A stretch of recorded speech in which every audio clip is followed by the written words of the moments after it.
Hey, good morning. My name is Mahdi Al-Husseini. Do you mind if we return to the slide that showed the states? And I think it's on not a per student basis necessarily, but the percentage decrement. Yep. Takes a little bit of while to get through all this. Yeah, no worries. And my question, we'll go back a little bit further. I think the first one. Yeah, so this is a pretty confounding graphs. It's not at all what I expected, so I don't want to use the state of, nothing against the state of Alabama. I lived there for a while, but not exactly what I expected in terms of the bottom or the best side of the income loss. So I'm just curious, in your perspective, what are some of the characteristics that you think resulted in some states suffering more than others? Because a very myopic look would say, hey, the value of 1 year of education in Alabama really makes no difference. Yeah, so the first answer is that the obvious things don't explain at least the aggregate difference. It's not whether people wore masks or didn't. It's not whether the schools opened earlier than others on average. It appears to be much more related to what local districts did and how they performed. And in particular, what appears to have been very costly and still is costly is starting and stopping, sort of disrupting class. So you start in-person classes and then you have 2 weeks. You discover somebody is a carrier of COVID and you close down the school for another 2 weeks and then you start again. It appears that systematically is one of the things that matters, but it depends a lot on local districts of how well they responded and so forth.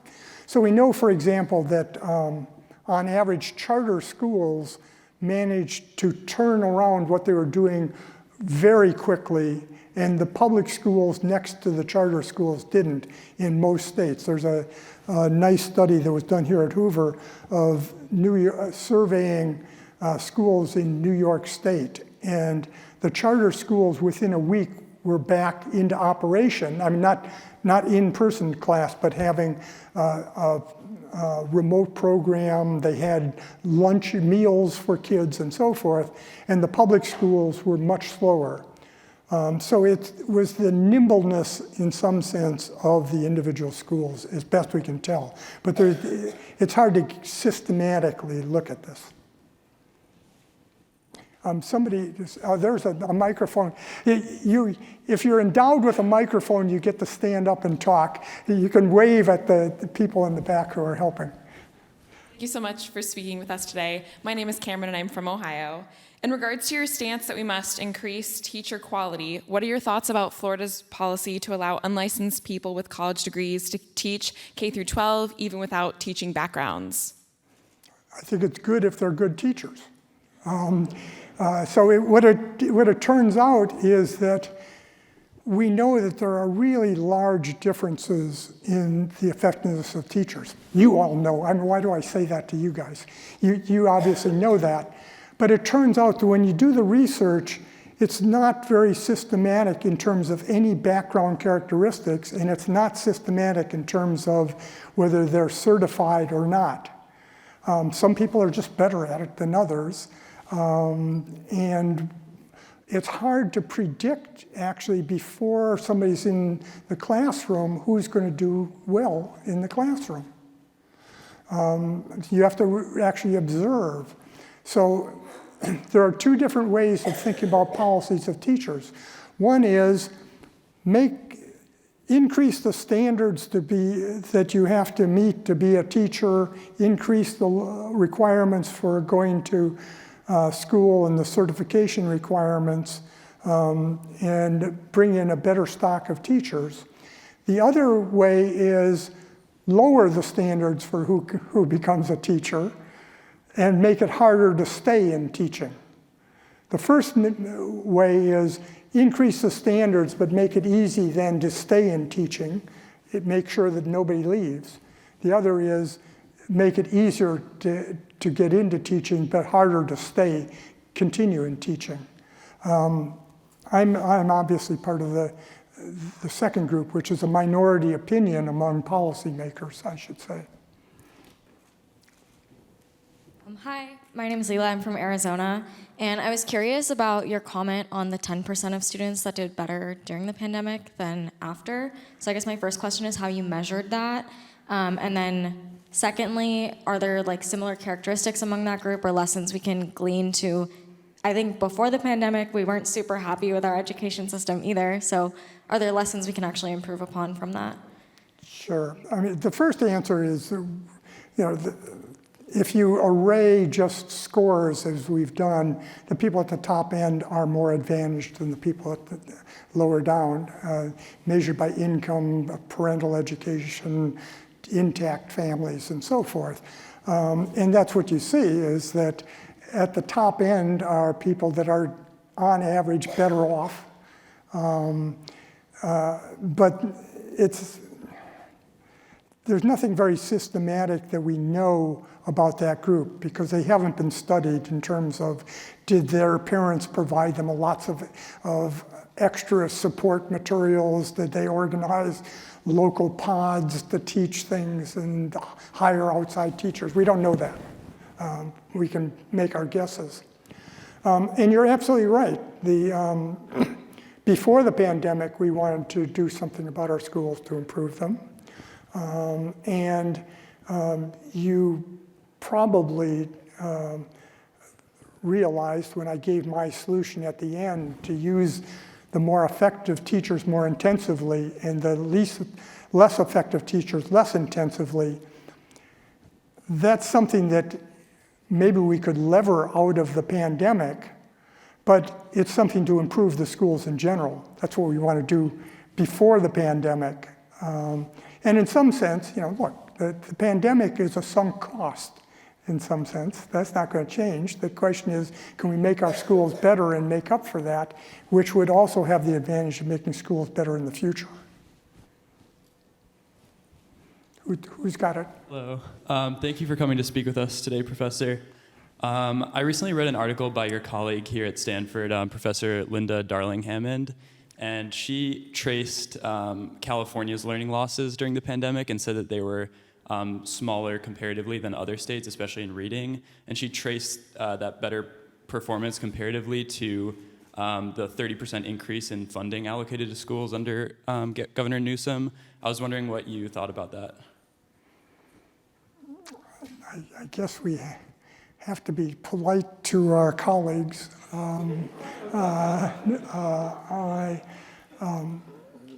She and I get along fine. We don't agree entirely on some policy issues.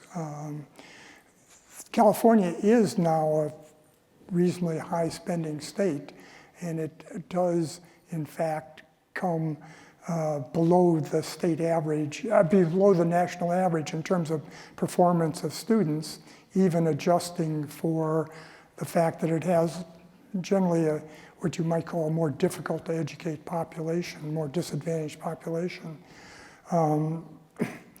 California did better sort of above the national average in reading and below in math, as I remember the numbers. And I don't think it has anything to do with paying more for the schools or teachers.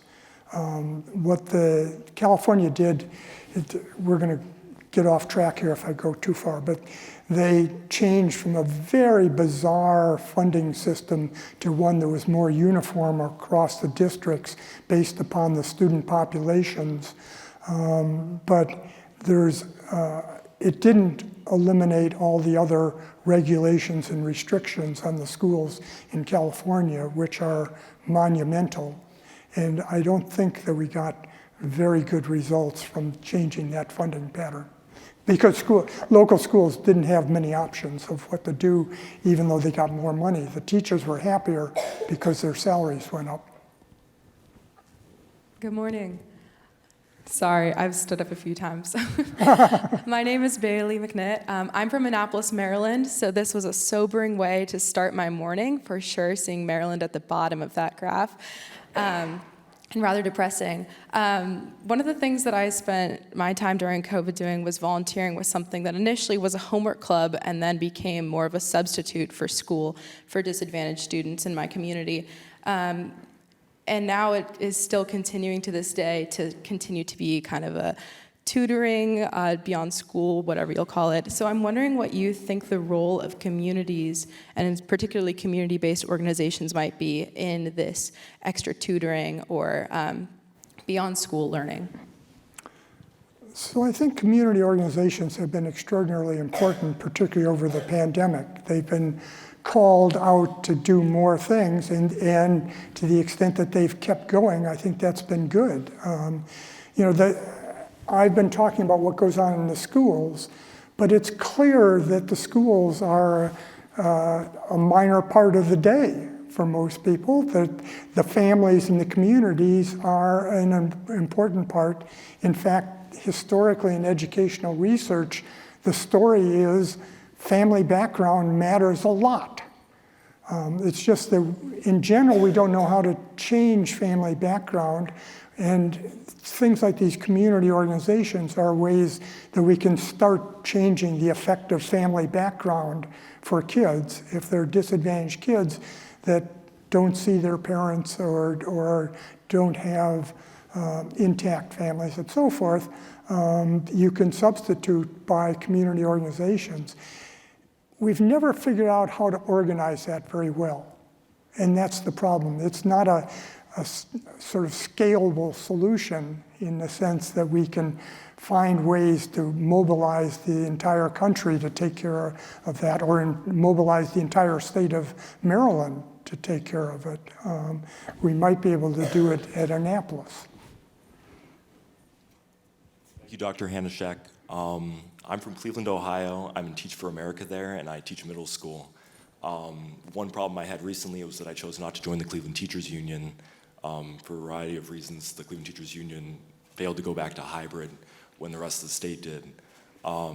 What can be done with, you mentioned how unions were striking for water coolers. What can be done with these unions that wield enormous power but don't really prioritize the education of the students? Well, first, let me compliment you on being Cleveland. I grew up in the suburbs of Cleveland, so I know that well. Second, I had actually hoped that the teachers' unions would, with the pandemic, see that they had a mission to do and that they could, in fact, get behind policies to try to improve the learning of kids. But in fact, very early on, a number of very public teachers' unions by the end of March 2020, a few of you are here from Massachusetts. The Massachusetts Teachers Union immediately said, we have to use the pandemic to get the things we want. And that was the position of them. Teachers unions exist around the world, but teachers unions in some countries realize that they have to make a better product, that that's part of their job. And the teachers unions in the US are more, we're just about pay and benefits, period, thank you. This is a serious problem, and that's one of the reasons why things like charter schools have expanded, because in general, charter schools are not unionized. And after some period of time, we see that on average, charter schools are doing better than their comparable traditional schools. Not everyone, not all charter schools are better, and not all public schools are that way. But I think that the unions are not a positive impact on schools today. And this is a matter of public policy, of trying to get them to do something different. One final thing, if you actually survey the population, the approval rating of teachers unions is somewhat below the US Postal Service. So it's not that people, they always, teachers unions try to say we're teachers as opposed to we're unions. And that's the distinction to make.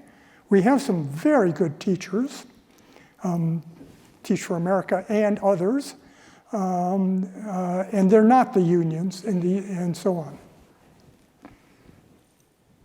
Who has the microphone? That's what counts. Hi, my name is Danielle, and I am a Florida student and resident, so I am well aware of the changes in the curriculum and perhaps the potential loss of income in that. My question is, do you predict that the loss of income over a lifetime will be more significant for younger or older students? Probably for younger students during the pandemic, because they missed out on basics. If you can't subtract fractions, you have trouble with algebra 1, right? And if you miss the basic things, if you miss the basic reading, you're going to have trouble throughout. And so, for the most part, older students had what they were going to get out of the basics, and the losses were less. You could sit off and read a book, as opposed to trying to figure out things that were new to you that you hadn't seen before. So it seems that the modern like school choice movement, like one of the big things they push for is like ESAs. I don't want to hear your thought, like what kind of ESA you think is the most optimal, like for states, like whether or not it's like Arizona's, where it's like literally like parents get a credit card, or like tax credit based, or like other kinds. ESAs are education savings accounts. They differ dramatically across the country in terms of their structure and so forth, but they're basically providing funds to families to make a broader set of choices in schools. Sometimes you go to the regular traditional public schools and can use that for extra materials or whatever. Other times they support a fair amount of attending private schools, purely private schools. I don't think we know yet what's the best structure for these schools. In some states they're highly means tested, and in some states they're pretty open across the income spectrum. And we don't know the full ramifications. It's been a huge movement recently of states to expand, Arizona, West Virginia, and some others, to expand the use of these funds. It's obviously going to put pressure on traditional public schools too. If you take some of the total budget today, when you have total funding for schools today, doesn't put any money into private schools, which are 10% of the population, and then there's homeschooling, which is another 3%. So those people aren't getting anything today. Take the same pot of money with ESAs and start putting it into that 13%, the amount of money for the traditional public schools, even if nobody moves from traditional to ESA private schools, puts pressure on budgets for the schools. We don't know the impact of that.